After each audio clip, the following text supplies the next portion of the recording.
सोनपुर के जंगल में बुलबुल चिड़िया अपने बेटे टुनिक और अपनी बेटी टोनी के साथ रहती थी।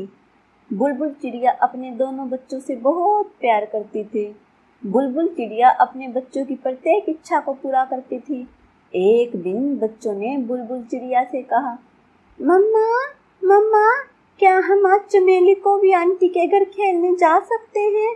चमेली आंटी का बेटा किन्नू हमारा बहुत अच्छा दोस्त बन गया है मम्मा। देखो बच्चों, अभी तुम बहुत छोटे हो, अकेले घर से बाहर नहीं जा सकते, इसलिए मैं तुम्हें चमेली कोवी के घर छोड़ आऊंगी।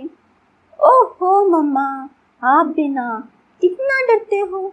चलो ठीक है मम्मा, आप हमें चमेली कोवी आंटी के घर छोड़ आना। बच्चे बुलबुल की बात को सुनकर बहुत खुश हो जाते हैं। बुलबुल चिड़िया दोनों बच्चों को अपनी पीठ पर बैठाकर चमेली कोवी के घर जाती है। अरे चमेली बहन, दरवाजा तो खोलो। चमेली कोवी दरवाजा खोल देती है। बुलबुल और उसके बच्चे घर के अंदर आ जाते हैं। किन्नू बुलबुल के बच्चों को देखकर बहुत खुश होता है। अरे बुलबुल बहन, कैसे आना हुआ? चमेली बहन, ये बच्चे सुबह से ही किन्नू के साथ खेलने की जिद कर रहे थे, इसलिए इन्हें आपके घर छोड़ने आई हूँ।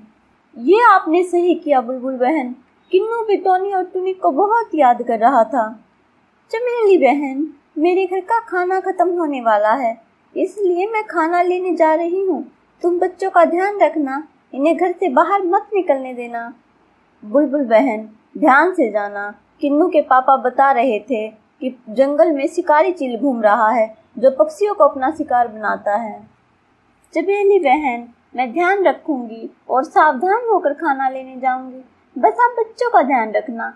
शाम को खाना लेकर लौटते समय मैं इन्हें अपने साथ ले जाऊंगी।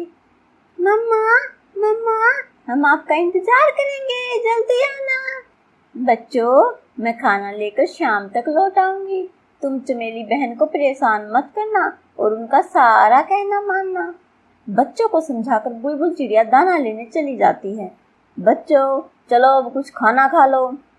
चमेली कोवी बच्चों को खाने का दाना देती है। बच्चे खाना खा लेते हैं। बच्चे खाना खाकर फिर से खेलना शुरू कर देते हैं। तीनों बच्चे आपस में खुशी खुशी खेल रहे थे। सुबह से शाम हो जाती है, लेकिन बुलबुल चिड़िया लौट कर नहीं आती। आंटी आंटी, मम्मा क्यों नहीं आई? मम्मा ने तो कहा था वो शाम तक लौट आएंगी।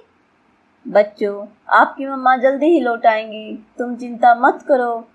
चमेली कोवी ने बच्चों को तो समझा दिया, लेकिन उसके मन में यही डर था कि बुलबुल चिड़िया के साथ कोई अनहोनी न हो गई हो। बच्चों, मैं बाहर किसी काम से जा रही हूँ, तुम सब घर के अंदर ही खेलना, घर से बाहर मत निकलना। ठीक है मम्मा, आप जाओ। चमेली कोवी बच्चों को समझाकर बुलबुल चिड़िया को ढूंढने निकल पड़ती है। चमेली कोवी को रास्ते में शिकारी चील दिख जाता है। वह पेड़ के पीछे छुप जाती है। चमेली कोवी देखती है, जमीन पर बुलबुल चिड़िया मरी हुई पड़ी थी और चील उसे खाकर जा रहा था। अरे ये क्या हो गया? अब बुलबुल चिड़िया के बच्चों को मैं क्या जवाब दूंगी? चमेली कोवी रोती हुई घर की तरफ चली जाती है।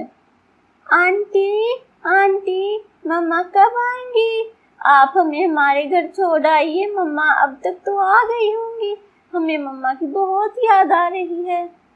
चमेली कोवी बच्चों की बात सुनकर कहती है, बेटा, तुम दोनों की मम्मा तुम्हारे पापा के पास रहने चली गई और मुझे तुम्हारी सारी जिम्मेवारी सौंप कर गई है।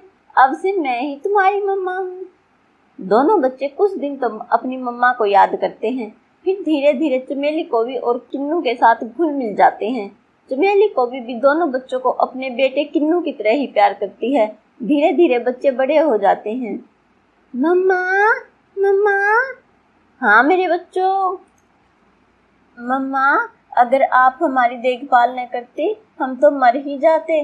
मम्मा, हम आपसे बहुत प्यार करते हैं। मेरे बच्चों, मैं भी तुम सबसे बहुत प्यार करती हूँ। कुदरत के भी क्या खेल निराले हैं। अगर किसी एक अपने को छीनती है तो किसी दूसरे को अपने के रूप में भेज देती है। वाह रे कुदरत।